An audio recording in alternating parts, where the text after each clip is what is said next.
గమనిస్తున్నటువంటి విషయాన్ని అర్థం చేసుకోవాలి. సరే, ఇక మనం దీక్షా దివాస్ విషయానికి వచ్చినట్లయితే వీళ్ళు ఏ సందర్భం మీద నిలబడి ఇది చేశారన్నటువంటి విషయాన్ని చూస్తే నీళ్లు, నిధులు, నియామకాలు. దీనికంటే ముందు ఒక చిన్న పదం చెప్తాను మీకు. అద్దం ముందు కనుక మనం నిల్చుంటే అసలు అబద్ధం అనేది రాదు. ఖచ్చితంగా మన ఇమేజే అవుపడుతుంది అద్దం ముందు నిల్చున్నప్పుడు. So fake image అవుపడదు.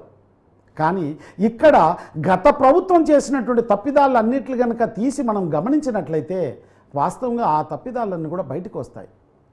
అదే విషయంలో నీళ్లు, నిధులు, నియామకాలు. నీళ్ల విషయానికి వచ్చినప్పుడు త్రాగునీరు, సాగునీరు పూర్తి స్థాయిలో మేము అందిస్తామన్నటువంటి ఒక ఆలోచన చేసి ప్రయత్నం చేసింది.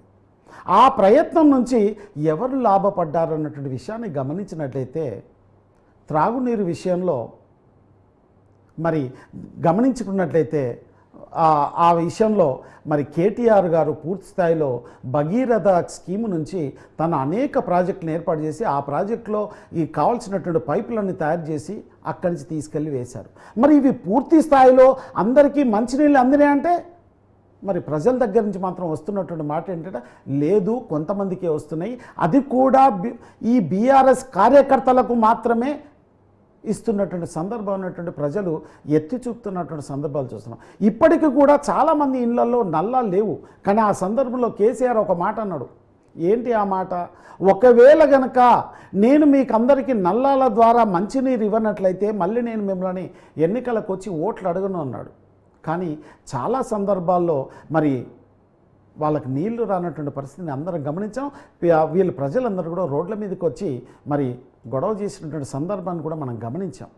ఇట్లాంటి సందర్భాలు అనేక ఉన్నప్పటికీ కూడా ఈరోజు దీక్షా దివస్. అయితే ఇందులో నీళ్ళ విషయాల్లోకి వచ్చినప్పుడు మరి త్రాగునీరు విషయంలో అట్లాంటి ఇబ్బందులు జరిగాయి. దాని ద్వారా మరి కేటీఆర్ గారు కోట్ల రూపాయలు, వేల కోట్ల రూపాయలు ఆర్జించినటువంటి సంగతి కూడా మరి అది అందరికీ తెలిసిందే. అది కొద్ది రోజుల్లో మరి ఇప్పుడున్నటువంటి ప్రభుత్వం కూడా బయటికి తీసేటువంటి ప్రయత్నం చేస్తుంది. ఇక సాగునీరు విషయానికి వద్దాం. నిజంగా మన అందరికీ కూడా సాగునీరు విషయంలో అనేక ఇబ్బందులు ఉన్నాయి తెలంగాణ రాష్ట్రానికి. సో అనేక పక్కనున్నటువంటి రాష్ట్రాలతో అనేక పంచాయతీలు కూడా ఉన్నాయి.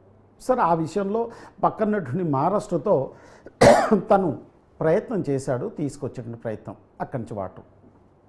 సరే, ఇక్కడికి వచ్చిన తర్వాత కాళేశ్వరం నిర్మించాలన్నటువంటి ఒక ఆలోచన. ఈ కాళేశ్వరాన్ని నిర్మించేటువంటి సమయంలో ఇక్కడ పూర్తి స్థాయి బాధ్యత వహించాల్సింది ఇంజనీర్లు. కానీ ఈ పెద్ద ఆయనే ఇంజనీర్ లాగా వ్యవహరించి అన్ని ప్లాన్లు ఈయనలే చెప్పడం. వాళ్ళందరూ మరి మీకు విషయం తెలుసు, ఒక గొర్రె ముందు పోతుంటే మిగతా ఉన్నటువంటి గొర్రెలన్నీ కూడా వెనక తలకాయ ఉక్కుంటా పోతే తప్పించి ఎటువైపు పోతున్నాము, ఏం చేయబోతున్నటువంటి ఆలోచన ఉండదు. మరి ఇక్కడ అధికారులు కూడా అదే తరహాలో గొర్రెల మంద ఏ విధంగా అయితే పోయేటువంటి అవకాశం ఏ తరహాలో అయితే వెళ్తుందో మరి ఇక్కడ ఉన్నటువంటి మరి ఆ అధికార బృందం అంతా కూడా అదే తరహాలో తలకాయ ఉక్కుంటూ వెళ్ళింది. కానీ ఈరోజు పీసీ ఘోష్ కమిషన్ ముందు ఎవరు ఇక్కడ ఉంటున్నది, తలకాయ దించుకొని ఉంటున్నటువంటి వ్యక్తులు ఎవరంటే ఈ ఇంజనీర్లు, ఈ ప్రాజెక్టులో పనిచేసినటువంటి ప్రతి వ్యక్తి కూడా. ఇప్పుడు దానికి క్రాక్స్ వచ్చాయి. మరి క్రాక్స్ వచ్చినటువంటి దాన్ని ఊరికే సిమెంట్ పూసి పెట్టేసని ఎందుకు నీళ్ళు నింపాడు. కానీ కేంద్ర కమిటీ వచ్చి చెక్ చేసిన తర్వాత ఒకవేళ ఇక్కడ గనక నీళ్లు నింపినట్లయితే ఖచ్చితంగా కాళేశ్వరం ప్రాజెక్టు కూలిపోయేటువంటి అవకాశం ఉంది, నీళ్లు నింపొద్దు అన్నటువంటి చెప్పినటువంటి సంఘటనలు ఉన్నాయి. ఇదే విషయంలో మరి ఈ జీమెయిల్ కృష్ణారెడ్డికి సంబంధించినటువంటి వ్యక్తులను పిలిచి అడిగినప్పుడు మేము ఆల్రెడీ 10 సంవత్సరాలు ఇచ్చాం, దానికి కావాల్సిన మెయింటెనెన్స్ ఇప్పుడు మేము ఇవ్వలేమన్నటువంటి విషయాన్ని కూడా తేట తెల్లంగా చెప్పారు. అంటే ఇవన్నీ కూడా ఎందుకు ఇట్లాంటి అంశాలన్నీ కూడా బయటకు వచ్చాయి? కనీసం అది కట్టి 10 సంవత్సరాలు కూడా కాలేదు, దాన్ని క్రాక్స్ రావడం, అది కూలిపోయేటువంటి పరిస్థితుల్లోకి రావడం ఏంటంటే ఇందులో ముఖ్యంగా దాగి ఉన్నటువంటి అంశం ఏంటంటే అవినీతి. ఈ అవినీతి మరి ఇంత పెద్ద ప్రాజెక్టు కట్టు ప్రపంచంలోనే అత్యున్నత స్థాయి కలిగినటువంటి ఈ ప్రాజెక్టు మరి క్రాక్ రావడానికి, దాని భవిష్యత్తు పరిణామాలన్నీ కూడా కుప్పకూలిపోవడానికి ఎవరు కారకులంటే అవినీతి. ఈ అవినీతి ఏ ప్రభుత్వంలో జరిగినటువంటి అంశాన్ని గమనించినట్లయితే కేసీఆర్ ప్రభుత్వంలో జరిగింది. ఈ కేసీఆర్ ప్రభుత్వం అంటే ఎవరు? అప్పటి సీఎం కేసీఆరే కదా. అంటే కేసీఆర్ కనసన్నల్లోనే ఈ అవినీతి అనేది పూర్తి స్థాయిలో జరిగింది. మరి అట్లాంటి వ్యక్తి మరి ఇప్పుడు దాని గురించి భాష్యాలు కొత్త భాష అసలు ఫస్ట్ 30,000 కోట్లు అన్నారు, దాని తర్వాత 40,000 కోట్లు అన్నారు, దాని తర్వాత 80,000 కోట్లు, అక్కడి నుంచి కూడా అది 1,00,000 చిల్లర కోట్లకు దాటేటువంటి అవకాశం ఉందన్నటువంటి వదంతులు కూడా వ్యాపించాయి. వాస్తవంగా ఇప్పుడు చెప్తున్నటువంటి విషయం ఏంటంటే కేటీఆర్ వీళ్ళందరూ 80,000 కోట్ల వరకే ఖర్చు అయ్యాయి.